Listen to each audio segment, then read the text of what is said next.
रूस यूक्रेन युद्ध से जुड़ी बड़ी खबर सामने आ रही है। अमेरिका के एनएसए जैक सुलिवन यूक्रेन पहुंचे हैं।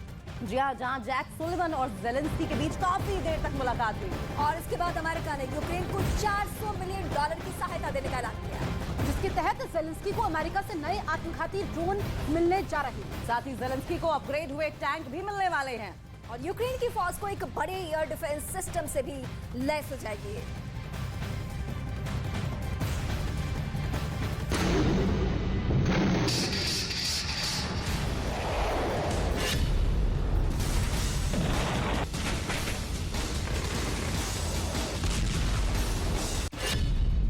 ज़ेलेंस्की की आंखें चमक उठेंगी जब उनको पता चलेगा कि अमेरिका से हजारों करोड़ की फिर बारिश होने वाली है।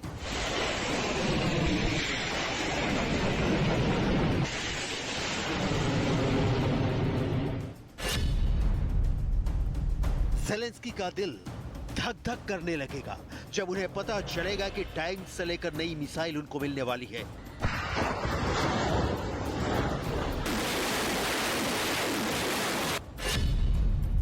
ज़ेलेंस्की मुस्कुराते हुए नहीं थकेंगे जब उन्हें पता चलेगा कि हथियारों का बहुत बड़ा पैकेज यूक्रेन को मिलने वाला है।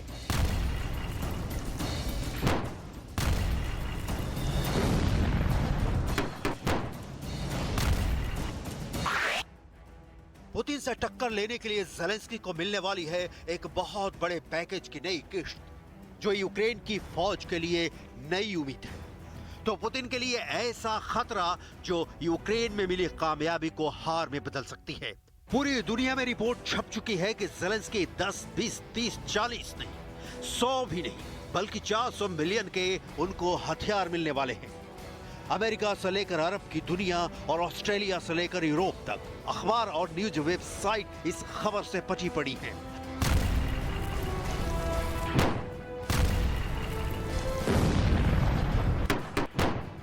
आखिर $400 मिलियन की मदद में ज़ेलेंस्की को क्या क्या मिलने वाला है? इस रिपोर्ट को बहुत ध्यान से देखेंगे तो आपको ज़ेलेंस्की की नई ताकत का पता चलेगा, जिसके बारे में पुतिन भी बहुत बेसब्री से जानना चाहते हैं। ज़ेलेंस्की को 1100 घोस्ट ड्रोन मिलने वाले हैं। ये आत्मघाती ड्रोन पुतिन की फौज पर पैनी नजर रखेंगे। ज़ेलेंस्की को चेक गणराज्य के जरिए 45 T-72 टैंक भी मिलेंगे ताकि वो पुतिन की बढ़त को रोक सके, उन पर जवाबी हमला कर सके। नाइपर नदी से पुतिन की फौज पर निगरानी रखने के लिए 40 फास्ट बोट भी मिलेंगी। ज़ेलेंस्की को हॉक एयर डिफेंस सिस्टम भी मिलेगा जो अमेरिका अपने गोदाम से यूक्रेन में सप्लाई करेगा। इन हथियारों को चलाने की ट्रेनिंग भी यूक्रेन की फौज को दी जाएगी। T-72 तो यूक्रेन पहले से इस्तेमाल करता आ रहा है और उसे चेक गणराज्य के रास्ते मिलने वाले इन टैंक की डिलीवरी 2023 में भी होती रहेगी। जब अमेरिका से ये सवाल पूछा गया कि वो अपना नया टैंक यूक्रेन को क्यों नहीं दे रहा, तो इसका जवाब देखिए।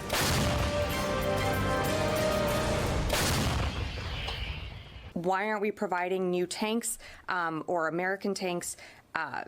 Introducing a new main battle tank is extremely costly, it's time sensitive, and it would be a huge undertaking for the Ukrainian forces. So we do continue to consult with our allies and partners to assess our ability on what we can provide in terms of Western armor platforms, but these tanks we believe will make a difference on the battlefield. Tank के अलावा Ukraine को मिलने जा रहे drone system और नई air defence missile system Zelensky का जोश बहुत हाई करने वाले हैं। पुतिन को इसमें तो जरा भी शक नहीं होना चाहिए। फिनिक्स ड्रोन एक आत्मघाती ड्रोन है जो अपने टारगेट पर जाकर टकरा जाता है और उसे अपने धमाके से पूरी तरह तबाह कर देता है। फिनिक्स ड्रोन को लेकर ज़ेलेंस्की की उम्मीद बहुत ज्यादा बढ़ गई है। वो रूस को ईरान से मिले शाहिद 136 ड्रोन से बदला पूरा करना चाहते हैं। Пакету $400 мільйонів. Зокрема, це бронетехніка, яка нам дуже необхідна для просування вперед на фронті. Дякую президенту Байдену, Конгресу США і усьому американському народу за незмінну і життєво потрібну допомогу. युद्ध में यूक्रेन की मदद करने के लिए अमेरिका ने $18 बिलियन की मदद का वादा किया था। यही वजह है कि यूक्रेन रूस को बराबर टक्कर भी दे रहा है। उसके हर काउंटर अटैक में अमेरिका की मदद शामिल है, लेकिन ज़ेलेंस्की का कहना है कि यूक्रेन को और फंड की जरूरत है और उनको कम से कम 3 लाख करोड़ रुपए की जरूरत होगी। लेकिन मुद्दा यह है कि ज़ेलेंस्की को चाहिए 3 लाख करोड़। ज़ेलेंस्की इस वक्त यूक्रेन के ऊपर डॉलर की बारिश चाहते हैं। सवाल है कि हथियारों की बराबर सप्लाई के बीच ज़ेलेंस्की पैसों की बारिश चाहते हैं। आखिर 3 लाख करोड़ का क्या करेंगे ज़ेलेंस्की? इतना कैश ज़ेलेंस्की ने कभी देखा भी होगा? 3 लाख करोड़ से क्या ज़ेलेंस्की हथियार खरीदेंगे या कुछ और करेंगे? आखिर पुतिन को हराने के लिए ज़ेलेंस्की को क्यों चाहिए 3 लाख करोड़ रुपए? क्या ज़ेलेंस्की को मिला फंड खत्म हो चुका है? 8 महीने से जारी युद्ध में ज़ेलेंस्की का बजट क्या पूरी तरह बिगड़ चुका है? ज़ेलेंस्की के अकाउंट बैलेंस की पूरी रिपोर्ट है हमारे पास। यूक्रेन में हाई वेलोसिटी युद्ध के बीच ज़ेलेंस्की की बड़ी डिमांड है। वो पश्चिमी देशों, पूरे यूरोप और नाटो से 3 लाख करोड़ की मांग कर रहे हैं। युद्ध लड़ने के लिए ज़ेलेंस्की ने अभी तक जो मांगा है वो मिला है। रूस से टक्कर लेने के लिए अमेरिका और नाटो ने ज़ेलेंस्की की हर ख्वाहिश पूरी की है।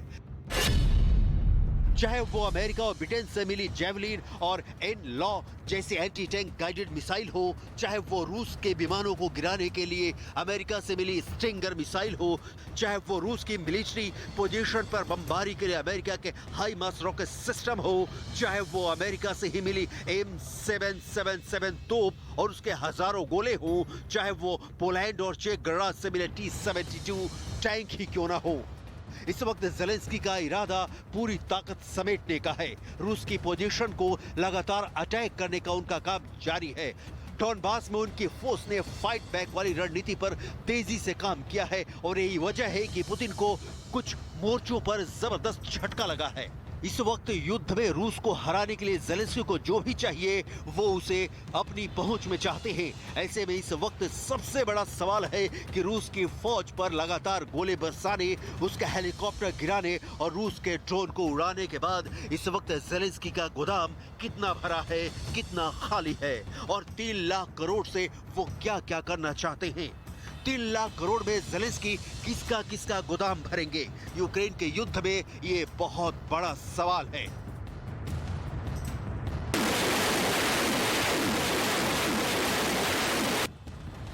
खेरसोन में इस वक्त पुतिन ज्यादा प्रेशर में है, तो पुतिन ने नदी के पार अपना झंडा बरकरार रखने पर फोकस बढ़ा दिया है।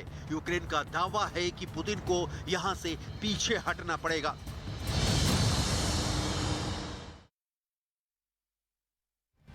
और रूस यूक्रेन जंग के मैदान से इस वक्त एक और बड़ी अपडेट आपको बता दें, यूक्रेन भी रूस को लगातार मुंहतोड़ जवाब दे रहा है। रूस यूक्रेन के हथियारों को निशाना बनाकर नेस्तनाबूद करने में जुटा हुआ है। रूस को नुकसान पहुंचाने के लिए यूक्रेन आधुनिक हथियारों का इस्तेमाल कर रहा है। अमेरिका से मिले हुए हथियारों के